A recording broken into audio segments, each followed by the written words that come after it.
What is up, guys? It's the Sound Alchemist, aka Battle Brother Alchem of the Black Templars, and I'm here with. Gersh1, aka Jakaro Weaponsmith Gersh1.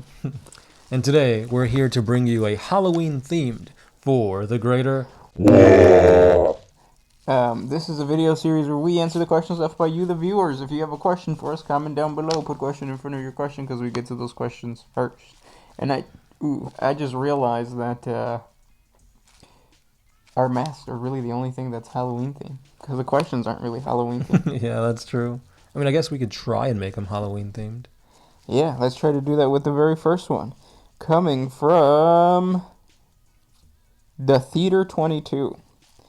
Is the Astronomican a floating beam of light in the warp, or is it an actual structure in Halloween? Oh! Um, I see what you did there.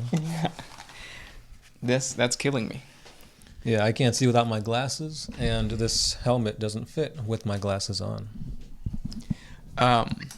Thanks for putting up with that, guys. So the Astronomicon is an actual structure on Terra. It was built by the Emperor of Mankind to act as a beacon of light for navigators. So as the navigators travel inside the warp, obviously everything is topsy-turvy. However, there is a beacon of light, which is the Astronomicon, or the light emitted by the Astronomicon, that guides them. So it is that, and that is powered by the Emperor. It was originally powered by him, but it was supposed to be by Magnus the Red. Right. That never came to fruition because Magnus did nothing wrong. Word. But yeah. Oftentimes, when they try to depict what the Astronomicon is, they would say it's like a lighthouse. So think of the ships being out in the warp, and the Astronomicon is a lighthouse that kind of guides the ship to shore, aka to safety. Yeah, I think there's images of them, old school Warhammer images, and it basically just looks like the tower where from Lord of the Rings, the Tower of Sauron, with the eye. That's the spooky demon dogs because it's Halloween themed. Right. The what are those corn dogs called? Cornhounds, flesh hounds, I Flesh think. hounds. Yeah. Good question though. Yeah. Next question is by Cody Stahl. What's up with those spooky backpacks that the Space Marines have? I mean, they're just jetpacks. They're jump packs. Well, not jump packs, but they're jetpacks. And then they do have pouches and stuff, but they just keep like ammo, letters of appreciation for one another, because Space Marines are actually very emotional. Yeah. They often pass around letters that say, "Do you like me?" with a little box. Yeah. Check for yes, check for no, check for would you eat me, Oh. to gain my memories. Would you spit acid in my face? I wonder if like it would be cool if in the lore they said like the training process for a neophyte is basically just take a bite or take a piece of flesh from another like veteran space marine. That way you gain his knowledge. I mean, it's kind of similar with like the blood drinkers or the flesh terrors, because they drink blood from like. A cup. Well, it's not a cup; it's a chalice. Oh, chalice. Yes, yes. It's not like they got red Solo cups. No, they don't. This one's by Lux. How can you keep a normal human alive for more than 100 years without using warp travel or cybernetics? Just improved health. Yeah. We're doing that. What was the average life expectancy 2,000 years ago? Like 30? Now we're up to, what is it, 60 or 70? Probably. I feel like it should be higher than that. I was reading somewhere, and by reading, I mean watching the Joe Rogan podcast, that our generation is the one that's going to be average life expectancy of 100 years. That's crazy. So yeah, I think like even though obviously the world seems to be falling apart, there's still way more. You have to experience more of that. Yeah, the benefit though. Yeah, of just being alive.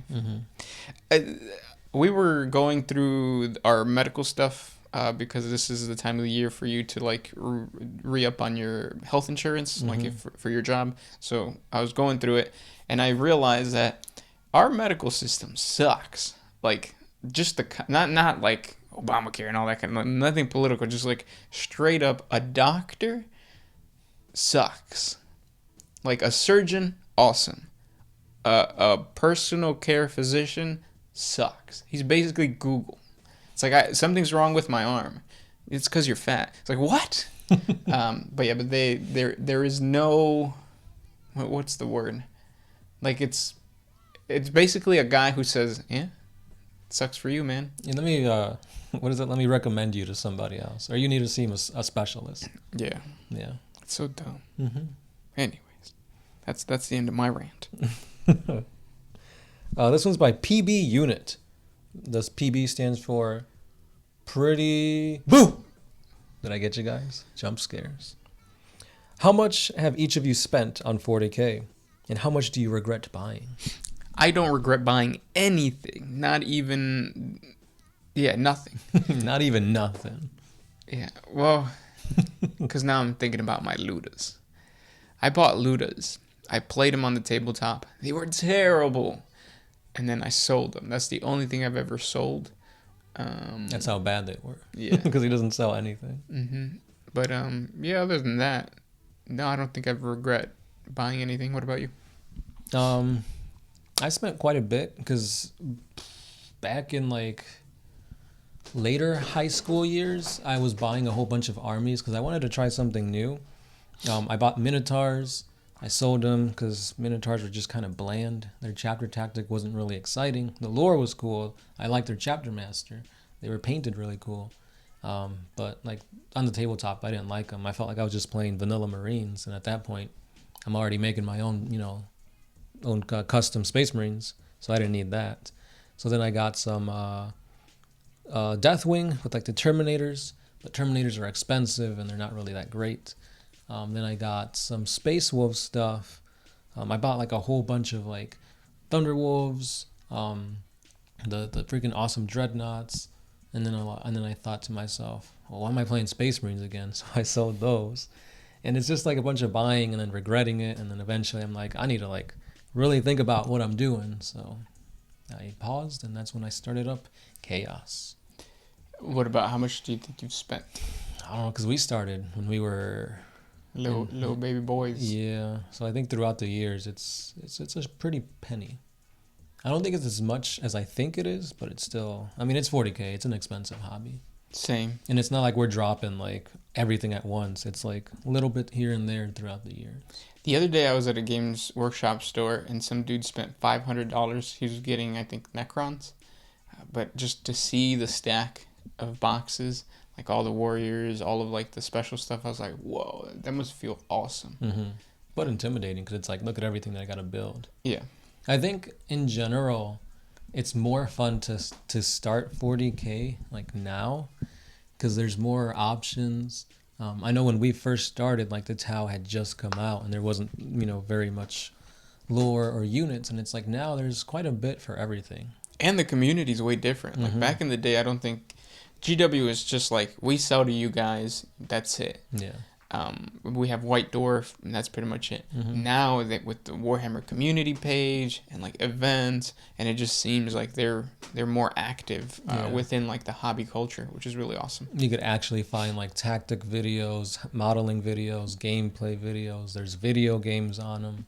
Yeah, because back in the day, it was just mini wargaming. Pretty much, Like if you wanted to do something, you just had to watch mini wargaming. Or you didn't have to, but they were the only ones that had good quality. Mm-hmm. Quote unquote. And now it's like an explosion of... Oh yeah, there's so many. Yeah, so many. What was his question was, do we regret buying any of the stuff we bought? Oh yeah. Kind of a little tangent. Yeah. But yeah, that's a good question. I do regret selling my first Tau army though. Because it was Forge World and it was awesome. Converted, and it's an army that I actually built and painted. It wasn't that good, but I mean, it was my first army. Yeah. Sentimental values. This question comes from Jakub Svinka. Does every Space Marine have a rank in the Imperial Guard? Can a random battle brother take command over a unit of guardsmen, or does he need to be an officer? So they're completely separate. Mm-hmm. The Astra Militarum and the Adeptus Astartes are two separate entities, and a Space Marine should never take control of an Imperial, like. I mean, it'll happen. Yeah. Yeah. But it's in a grander scale, so they act more of like they'll communicate what they need to the what is he called? The Lord Militant, I think. I can't remember the ranks of the Imperial Guard, but he'll basically talk to the people at the top, and then every now and then, if there's a specialist mission, yes, a Space Marine kill team could take on like some guardsmen and stuff, but the guardsmen are more like they are an auxiliary force for them, or vice versa. But it's never like set in stone that these guys are going to be with this regiment for the rest of their existence. Right. It's very, very, very rare. Yeah. I was remembering in the Space Marine video game, there's actually interactions between like the Imperial Guard and the Space Marines, and for the most part, they work not independently of one another, but like a Space Marine's going to do what he wants to do. Yeah. Like he's not going to take orders from a guardsman. It's a good point too, because Space Marines but they don't care for the weak, pathetic humans. Not all Space Marines. Like look at the salamanders. Yeah. But for the most part, most Space Marines are just like, get out of my way. Mm-hmm. Let me deal with this. And if a Space Marine tells you to do something, you're gonna do it. Yeah. It's a freaking Space Marine. There was one chapter specifically that did take control of like their regiments, but they eventually turned chaos. And those were the Astro Claws. No, which ones are the Bad App War starters? The Astro Knights, the Astro Claws. Like the main ones. Mm-hmm. Where Luthieron came from. Oh, jeez. I think it is Astro Claws. Yeah, and it became Crimson. Something. Yeah, but yeah. So, like, if you wanted to put that into your lore and say, like, no, they're connected to an Imperial Guard regiment, you can. Mm-hmm. It's just, like, very rare because most Space Marines don't give a fuck about Imperial Guard. Or if they're fighting this huge war and, like, all the high command of the Imperial Guard have fallen or something, then, yeah, Space Marines would jump in there and kind of lead them. Yeah, and there's some successor chapters of the Ultramarines that also take control of a planet. They become their planetary governor, and as a planetary governor, obviously, you have control of the PDF, the Planetary Defense Force. So, yeah. This next question is by the Kangaroo Boxer. Do you guys prefer beard-flavored piss or piss-flavored beer? Same thing, dude. Yeah, I like beer just tastes like piss. Yeah, I've had beer like 3 times, and each time it's like, why did I choose to get this? Yes, same here. And I know what you're saying. You've tasted piss? Yeah. Colin in Texas. If the Imperium discovered Us, like the movie Us, tomorrow as a lost colony, how much of the current population do you think would be purged immediately? I'd say a good chunk. Wait, if who? The Imperium uncovered, like, Earth. Oh. No, I think the top tier would get destroyed. You think so? Presidents. I don't even think they'd need to do that. They just have to show up with freaking battle barges, and we'll be like, oh, well, look at this technology. Like, we would bend the knee. Yeah, I don't see. Because I feel like they would try to, like, so like China, Russia, and the U.S. would try to nuke a battle fleet, and then they'll be like, nah. But I don't think they would like bombard it. Well, they would. Yeah, because the Imperium doesn't care about planets. They destroy most of the planets that they. I could see them as like a show of threat, kill off half the world. Because I mean, when you think of because Earth has like resources that the Imperium could use. But I think it would be the superpowers that get destroyed. Just to give off an example of like, oh, you think you're powerful because you have a really good army for your planet? Check this out. And then they throw in like a bomb. Yeah. Or we already have Gene Stealer cults in here. Or not Gene Stealer cults, but like sleeper cells. Like the Alpha Legion has been infiltrating. Oh, that's true. And there's no need for revolt because everybody in power is a sleeper agent for the Alpha Legion. Yep, just like everybody thinks that they're reptiles. Good question. This next one comes from Gianna Paolo Casarino. Casarino. He asks, why do this? Where do you guys find your love in this? That's a good question, and it's something that actually I faced this morning. Like I woke up hungover, felt terrible. I was vomiting. It was just I just did not feel good, and then I thought, oh, I got a game today, and it just like completely changed my mood. The hangover went away. No, I'm just kidding. It didn't go away, but like it's one of those things where, or like when I'm at work, and then it's just like I just clocked in, but then you let your mind start wandering over to your hobby, and that is where the love is. It's an escape from reality. Yeah. To be able to just put your minis on the battlefield and lead them, and you see like the destruction that they cause, or the destruction that is being caused to them, and you're like, wow, this is pretty cool. And a big part of it is the fact that like the game itself, like the tabletop game, is just one part of the entire hobby.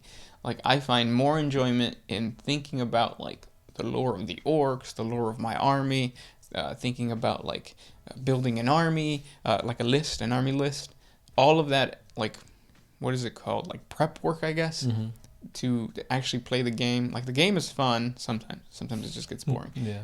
But like the prep work is really where the real enjoyment comes in. Or you just built like your new HQ, you just painted it up, and you can't wait to put them on the battlefield because you built lore to it, you've converted it, you've made it your own, and it's like, I want to see him like go through a crusade. Yeah.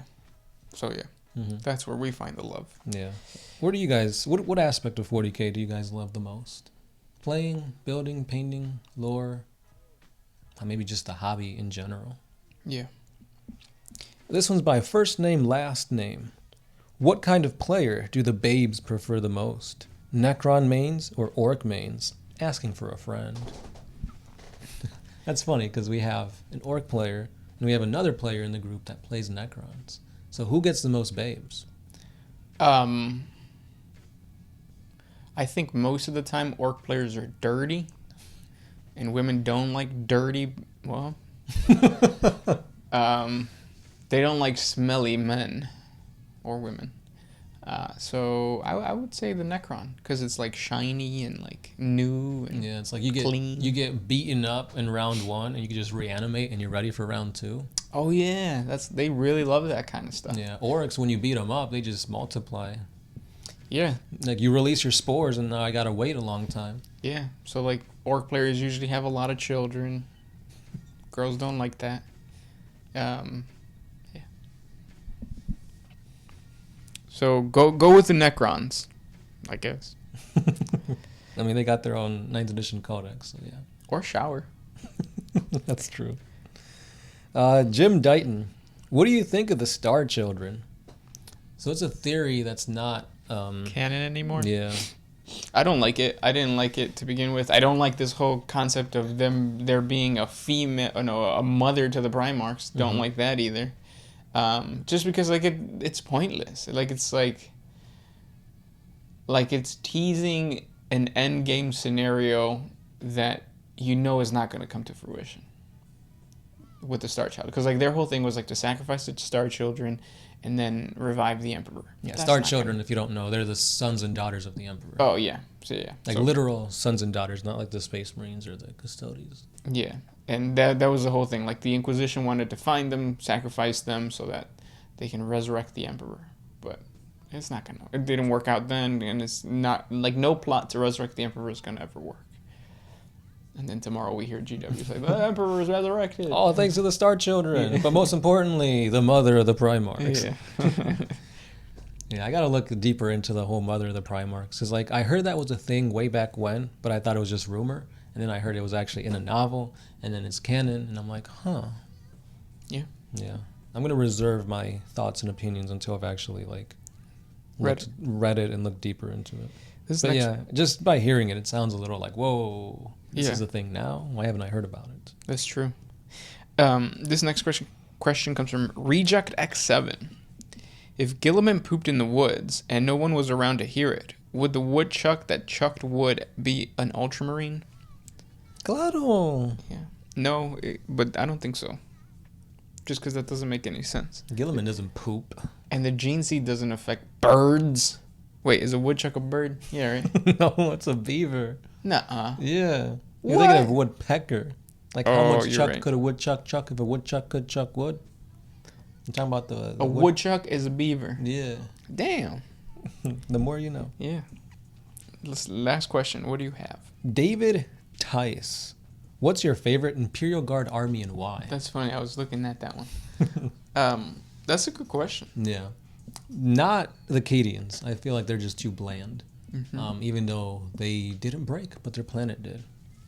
I would say it's between the Catachans and Krieg. Yeah, the Deathcore Krieg is a cool option. The Catachans are cool because they're essentially Rambo. Yeah. Fighting, what's the planet that they go into, like, the equator with all, like, the jungles? Armageddon. Yeah. Their Catachan planet is pretty crazy too. But I like the Orc Headhunters. Kind of the same feel. There's something, I think, because the Catachan jungle fighters are basically Rambo, like that. For some reason, that just doesn't feel like I never liked that aesthetic. I never really like it. But you throw in some orc trophy heads, and then all of a sudden it's like, oh yeah, those guys are badass. So yeah, the Orc Headhunters. And of course, everybody likes Krieg. Yeah. Because they're cloned boys that are bombarding things until there's nothing left. Yeah, and their masks are cool. Yeah. And those were the questions for today. If you guys have more questions for us, please comment down below. Thank you guys so much for listening, and we'll talk to you tomorrow. This has been the Sound Alchemist. First one. And we are out.